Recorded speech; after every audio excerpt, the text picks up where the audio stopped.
जय बद्री केदारनाथ दोस्तों, बहुत बहुत स्वागत है आप लोगों का मेरे एक और यूट्यूब वीडियो पे। तो दोस्तों आज 6 नवंबर हो चुकी है और 5 नवंबर तक के या फिर आप कह सकते हैं 4 नवंबर तक के म्यूचुअल फंड पोर्टफोलियो अपडेट हो चुके हैं। और दोनों ही पोर्टफोलियो और शेयर्स और ETF का पोर्टफोलियो मैं वीडियो में आपको आगे दिखाऊंगा। चलिए सबसे पहले बात करते हैं इंडिसेस की। तो निफ्टी 50 आज 0.34% की अच्छी खासी गिरावट के साथ बंद हुआ है और कमज़ोरी लगातार बरकरार है।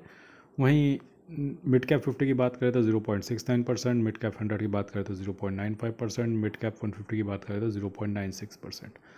तो ब्रॉडर इंडेक्स जो है मिड कैप का वो लगभग 0.7 टू 0.9% की तरफ गिरावट का इशारा कर रहा है।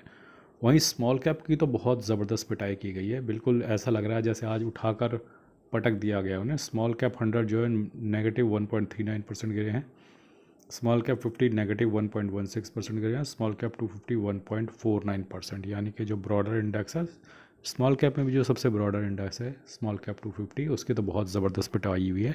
1.5% के आसपास वो गिर गया है एक ही दिन में।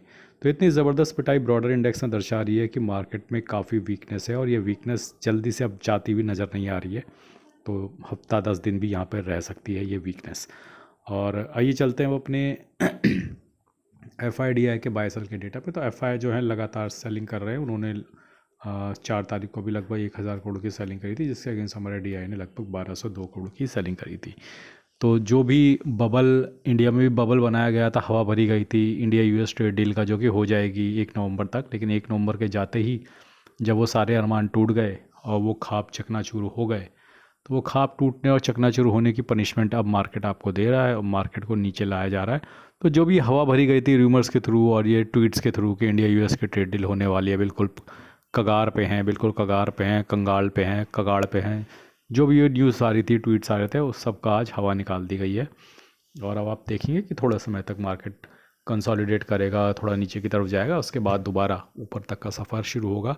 और जैसा कि मैंने आपको बोला था कि इंडिया US ट्रेड डील को अपने दिमाग से बिल्कुल बाहर निकाल दो। ये बात मैंने तब बोल दी थी जब पॉजिटिव न्यूज़ आ रही थी मार्केट में, इंडिया US ट्रेड डील की पॉजिटिव न्यूज़ आएगी, पॉजिटिव न्यूज़ आएगी, और मार्केट ऊपर जा रहा था।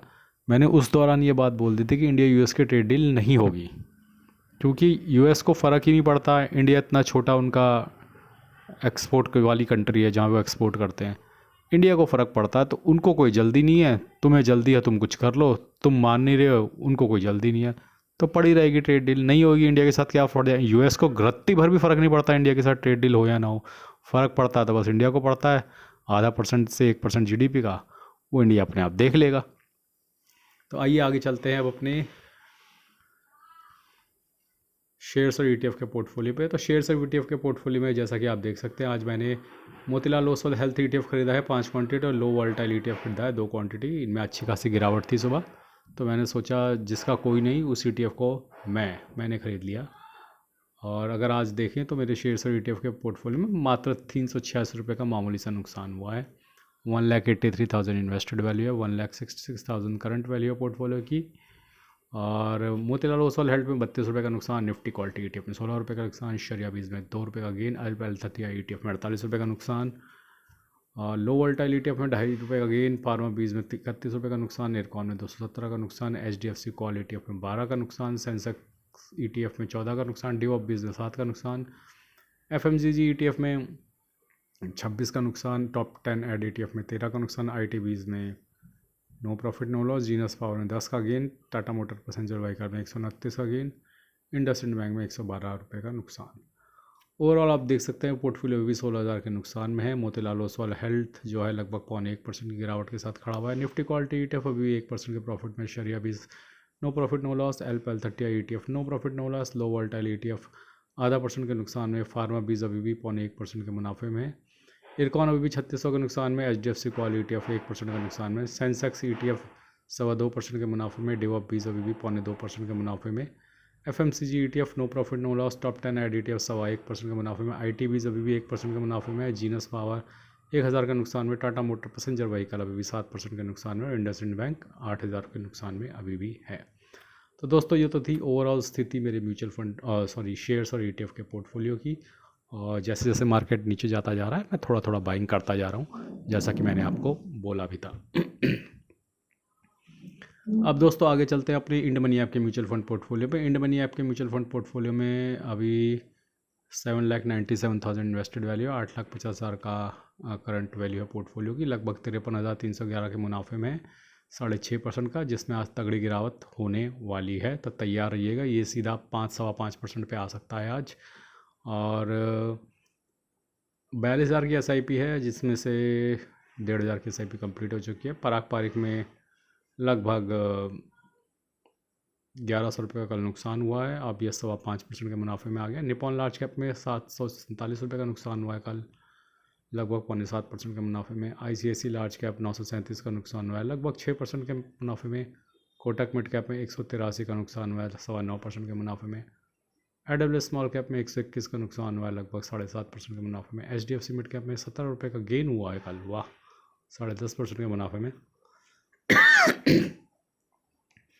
एडलवेज मिड कैप में 117 रुपये का लॉस हुआ है, लगभग 9.5% के मुनाफे में। Bank of India small cap में 139 रुपये का लॉस हुआ है, लगभग 7.25% के मुनाफे में। निपॉन इंडिया मिड कैप में 107 रुपये का लॉस हुआ है, लगभग 9.25% के मुनाफे में। इन्वेस्को इंडिया मिड कैप में 89 रुपीज़ का लॉस हुआ है, लगभग 11.25% के मुनाफे में। मोतीलाल ओसवाल मिड कैप में 197 रुपीज़ का लॉस हुआ है, लगभग 6.25% के मुनाफे में। HSBC स्मॉल कैप में 144 रुपये का लॉस हुआ है, लगभग 5.5% के मुनाफे में। Invesco India large and mid में 121 रुपये का लॉस हुआ है, लगभग 9.25% के मुनाफे में। बंधन लार्ज एंड मिड में 53 रुपये का लॉस हुआ है, लगभग 9.25% के मुनाफे में। कोटक स्मॉल कैप में 112 रुपये का लॉस हुआ है, लगभग 5.5% के मुनाफे में। कैनरा रुपये को स्मॉल कैप में 118 रुपये का लॉस हुआ है, लगभग 7.25% के मुनाफे में। निपॉन इंडिया स्मॉल कैप में 95 रुपीज़ का लॉस हुआ है, लगभग 7.25% के मुनाफे में। SBI स्मॉल कैप में 53 रुपीज़ का लॉस हुआ है, लगभग 6.25% के मुनाफे में। JM फ्लेक्सी कैप में 180 रुपये का लॉस हुआ है, लगभग 4.25% के मुनाफे में। टाटा स्मॉल कैप में 164 रुपये का लॉस हुआ है, लगभग 2.5% के मुनाफे में। जियो ब्लैक रॉक में 13 रुपये का लॉस हुआ है, लगभग 1.25% के मुनाफे में। तो जियो ब्लैक रॉक में कुछ पैसा बन नहीं रहा है। और आज कौन कौन सी SIP कटी है देख लेते हैं। आज ज़्यादा कटी हो तो अच्छा रहेगा, नहीं तो कोई बात नहीं। निपॉन इंडिया स्मॉल कैप सही मौके पे चौका मार दिया। Invesco India large and mid ने भी चौका मार दिया। GM फ्लेक्सी कैप पे भी सही खींच दिया। कोटक स्मॉल कैप ने भी ठीक खींच दिया। निपॉन इंडिया ग्रोथ ने भी सही खींच दिया है। HSBC स्मॉल कैप ना, ये 4-5 फंड कटे हैं। और जिनकी SIP कल ड्यू रही होगी वो भी आज ही कटे होंगे, तो ठीक ठाक रहा आज का दिन as far as buying is concern. आइए चलते हैं अपने ग्रो ऐप के म्यूचुअल फंड पोर्टफोलियो पे, जहाँ पे 27,47,000 invested value, 28,39,000 current value portfolio की। लगभग 91,000 का प्रॉफिट चल रहा है, और यहाँ पे भी तगड़ा लॉस होने वाला है आज। और एक बार देख लेते हैं कि इसमें क्या क्या मुनाफा हुआ है। तो एक बार HDFC मिड कैप को छोड़कर सारे ही म्यूचुअल फंड ने नेगेटिव में रिटर्न दिया था। HDFC मिड कैप कैसे प्रॉफिट में आ गया पता नहीं, मे भी उसका कोई एक शेयर होगा जो बहुत बेहतर भयंकर भाग गया होगा। उसकी उसकी वर्थ भी ज़्यादा रही होगी उसकी इस पोर्टफोलियो में, तो इस वजह से ऐसा हुआ होगा। तो दोस्तों अब दोबारा वही मनुष्यत का दौर शुरू हो चुका है, मार्केट में गिरावट का दौर शुरू हो चुका है, पैनिक अटैक। और ये एक के बाद एक राउंड आएंगे जब मार्केट नीचे की तरफ जाएगी और कोई रिटर्न नहीं बनेंगे। ये वही समय होता है जब मार्केट से रिटेलर्स को भगाया जाता है, और अब रिटेलर्स का भागना शुरू होगा। एक बार मार्केट 25,000 के नीचे अगर चला गया तो उसके बाद और रिटेलर्स भागना शुरू हो जाएंगे धीरे धीरे करके। और अब दोस्तों लगभग 1-1.5 साल का समय हो गया है जो रिटर्न नहीं बने हैं, और अब लोगों के सब्र का बांध टूटेगा। SIP का बांध और पुल अब देखना होगा कि कब तक टिक पाता है, क्योंकि अब अगर ज़बरदस्त फॉल आता है, तगड़ा फॉल आता है, तो मुझे लगता है इस बार SIP इम्पैक्ट हो जाएंगी। मेरी तो नहीं होंगी, लेकिन जनता की हो जानी चाहिए मेरे हिसाब से। और अगर ऐसा होता है तो ये मार्केट के लिए ठीक नहीं होगा, क्योंकि मार्केट ने काफ़ी यहाँ पे लिक्विडिटी झोंकी है 24,000 से 26,000 के बीच में। इस 2,000 के लेवल के बीच में मार्केट ने बहुत पैसा झोंक दिया है पिछले 1-1.5 साल में। तो यहीं पे एक स्टेबल बेस बनेगा, मुझे नहीं लगता इससे नीचे मार्केट जाएगी। लेकिन अब देखना ये होगा कि पहले 25,300, 25,200 और 25,000 ये लेवल बचेंगे या नहीं। अभी फ़िलहाल मार्केट में सब कुछ नेगेटिव है, कोई पॉजिटिव सेंटीमेंट मार्केट में नज़र नहीं आ रहा है। नतीजे इतने ख़राब नहीं है कंपनियों के, लेकिन पिटाई बदस्तूर जारी है। लोग वजह ढूंढते रह जाएंगे, वजह उन्हें नहीं मिल रही है। मेरे हिसाब से वजह 2 है।